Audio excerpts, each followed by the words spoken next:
Welcome to a new series called Making Chassidus Real, how to connect and apply the lofty ideas and teachings of Chassidus.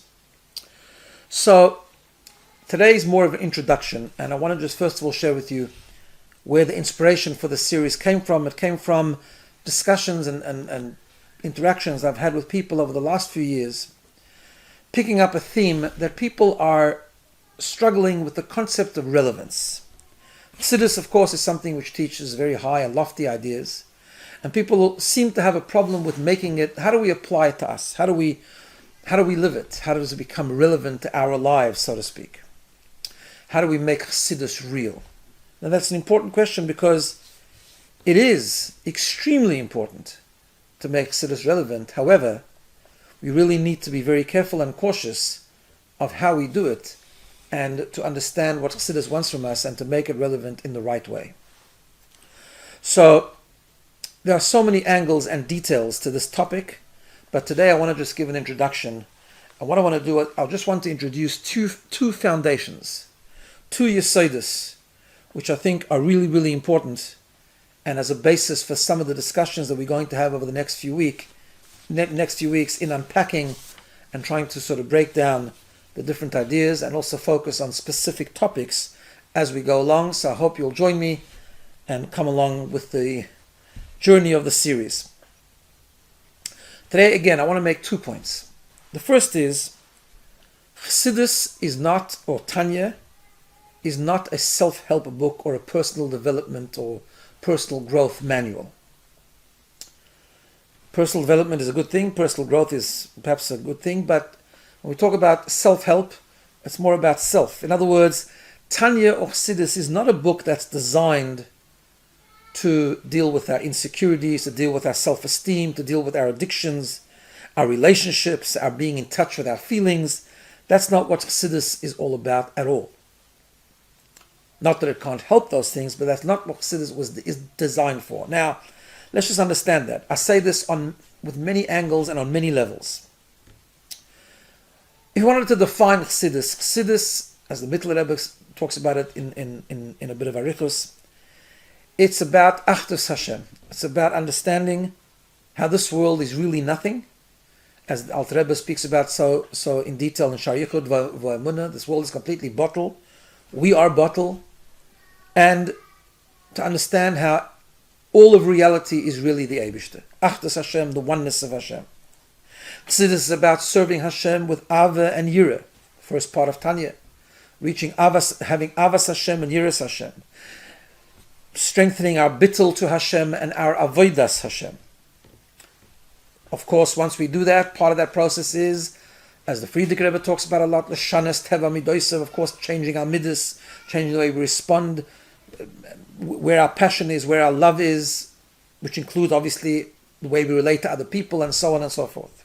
But the foundation of Chassidus is this concept of bittul to the Eibishter, Achdus Hashem, and also the concept of da'es Elokei Avicha, to understand as much about the Eibishter as we possibly can.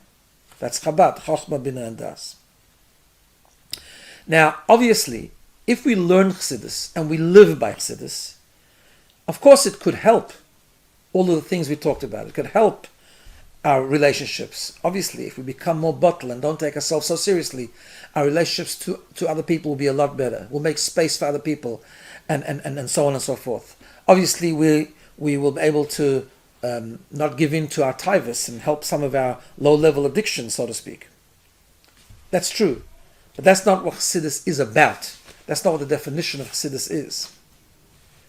And more important, we have to realize that I think is what's happening a little bit, or maybe a lot, is that sometimes people often are drawn or attracted to some very popular stuff that is being spoken about in secular literature, and finding a mocker, finding a source for it in Chassidus, or using Chassidus terminology to present that idea. Now that's problematic, because that's not what Chassidus is all about, number one.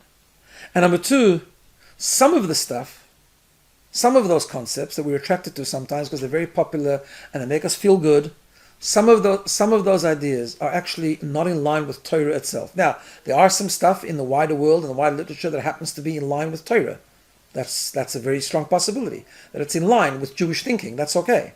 But there's also a lot of things that are actually Hepech HaTorah. They really focus on self-breeding the own Yeshus, and also just wrong.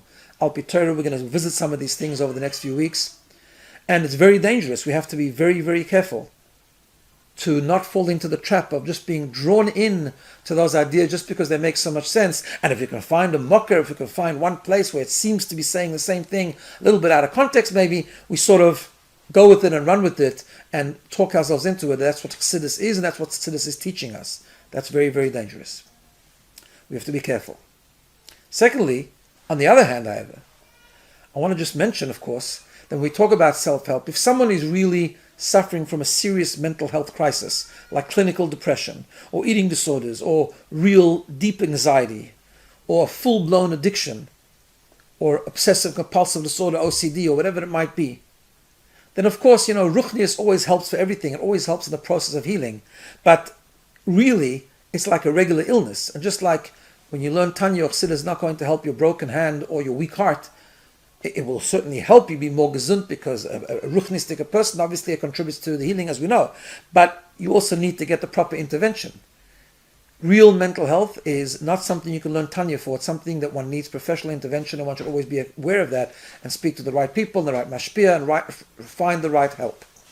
So, in summary, for this first point, Chassidus is about Achdus Hashem. Of course, it can help all areas of life, but the foundation is about becoming more bottled to the Eibishter, understanding how everything is part of the reality, Hashem Echad, part of the reality of the Eibishter, and Avas Hashem, Yiras Hashem, and really moving away from giving importance to Olam Hazeh, to the world. That's the first point. The second foundation, which I think is really important as a yesod for understanding how Chassidus works. One of the problems that people have is that we learn very high-level things in Chassidus, madregas. Madregas of Avas Hashem. If you look in Tanya, it talks about really, really big madregas of Avas Hashem, and madregas of Bittul, madregas of Yiras Hashem, and so on and so forth. And Bittul b'Metzias, all these kind of things. And we often find or we learn about things that just seem to be so out of our reach. We learn about what's happening in Atzilus or in Ak or L'mayla Miseder Ishtalshalus or whatever the case is, and it seems like, what does it have to do with me? And what happens often is that to make it relevant to us, we water it down. So we misunderstand it to make it fit into our reality, which of course is a fundamental mistake. Because the idea is, not every madrega in Chassidus, in fact most madregas in Chassidus, are not something that we can necessarily feel or reach in its entirety at all. In fact, Chassidim were always very careful not to fool themselves, not to think that they've reached high madregas Chassidus. They tell a story of Rabbi David Horodaka, who was a very, very great Chassid, who reached really Avas Hashem through Chassidus, and on his deathbed, Chassid asked him, "Nu Reb David, de Greicht Avas Hashem? Have you reached Avas Hashem?" He couldn't really deny it, but he said, a kitzel getan, a little bit of tickle maybe. Because Chassidim never sort of talked themselves into it that they're reaching high madregas. So then why did we learn all these things? So here's the point, 2 points. First of all, we know there's a concept of da es alakei avicha. There's a concept to learn about what's Seder Ishtalshus, and the Mailam Seder Ishtalshus, and the Madregas in Simsum, and all of these things, because we need to fill our minds with knowledge of the Eibishter as much as we possibly can. Knowledge of Elokus. It refines us, it gives us the perspective, it gives us the right emunah, and so on and so forth. Second of all, we don't need to reach those Madregas. They have to have an impact on us. Obviously, they change the way we live, but not by reaching them in their level. There's a little piece in a book called Beis Rebbe about the Alter Rebbe, the Mittel Rebbe, the Tzemach Tzedek, and it talks there about a criticism that was given to one of the grandchildren of the Alter Rebbe, that we know that in other forms of Chassidus there was a tremendous emphasis on feeling, on midas, and in Chabad it wasn't that way. It was about understanding the high madregas but not always feeling it. And they gave a very sort of logical criticism by saying that it's almost like having a gun. The gun is loaded, but the spark is not there and you can't shoot. So the answer that was given was as follows, that the Alter Rebbe came, v'yodaita hayoim v'ashavoysa levavecha, that the yodaita, to know Elokus, is hayoim today.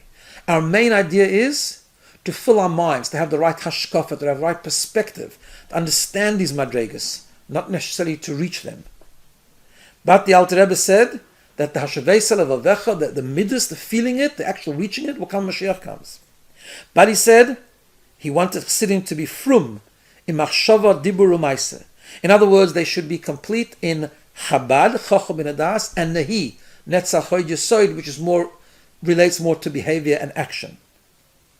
The actually feeling that Madrega is not so important now. Now, obviously, that doesn't mean that it's not relevant. In other words, the point I'm making is that because something is very high doesn't mean it's not relevant. Of course, when we learn about Avas Hashem, of course, when we learn about big Madregas, about Bittul, it makes a dent, a little bit of a dent it does make, hopefully. And it's supposed to make, and we're going to discuss what that means and what that looks like. But it makes a dent. Maybe we just don't koch in Gashmis as much as we did before. Maybe at least in our minds we're attracted more to inyonim of Kedusha, a little bit, on our level, but we should never talk ourselves into it, that we've reached that level of Avas Hashem. Because watering it down takes away the ability to understand the depth of what we're talking about, the depth of what we're learning. So therefore that is really, really important to understand that we need to be honest, we need to learn them, and they are relevant concepts, but not relevant in the context of reaching them in entirety. Now we know that the Rebbe often said that whatever we learn about has to be shaykh to us. What did he say? The Rebbe sometimes would bring very lofty things like the story of the Alter Rebbe that he was heard to say he doesn't want Gan Eden, he doesn't want to get in a Tachtung and he wants only the Eibishter himself, like real high madrega. Or the Rebbe once told a story about the Alter Rebbe when he had the guest and it was too much salt in the food, and the Alter Rebbe said that he lost the ability to taste food. And the Rebbe said, if you heard the story, it's shaykh to you. But the expression the Rebbe would always use is Efes mineu v'shem etzkatzei. In other words, a little bit, something from that story has to make a dent. We never think that we actually reach the madrega of the Alter Rebbe, that we don't have taste in food. I mean, I think we can all be honest that we do. But the Alter Rebbe says that the Alter Rebbe talks. The Rebbe says that the Alter Rebbe talks in Tanya about the madrega of a tzaddik, that he's moyes bara, that he completely has a disdain for anything that's not a lakus. So it means a shaykh to us that once in a while something we can experience a glimpse of that idea, but doesn't mean that we have to actually reach that idea, because it's not shaykh to us. In fact, tzaddikim is not shaykh to most people. Only a Beinoni is something that we aspire to be, and so on and so forth. So I think that's the second foundation. So in summary, Chassidus is about Elokus, it's about Achdus Hashem. Yes, we do learn about very high madregas, but we don't need to reach them for it to be relevant. We need to be honest that we actually aren't reaching them, we're not shaykh to it, we're not shaykh to these high things, but we learn them and understand them and build a perspective in our brain anyway. And through that it has some dent, it makes some dent in our lives, and it has some influence over. And in Mirz Hashem over the coming weeks, we're going to talk about what all this looks like and what all this means, and hopefully build a few ideas and a few concepts of what it means to live al pi Chassidus. Thank you very much and have a good day.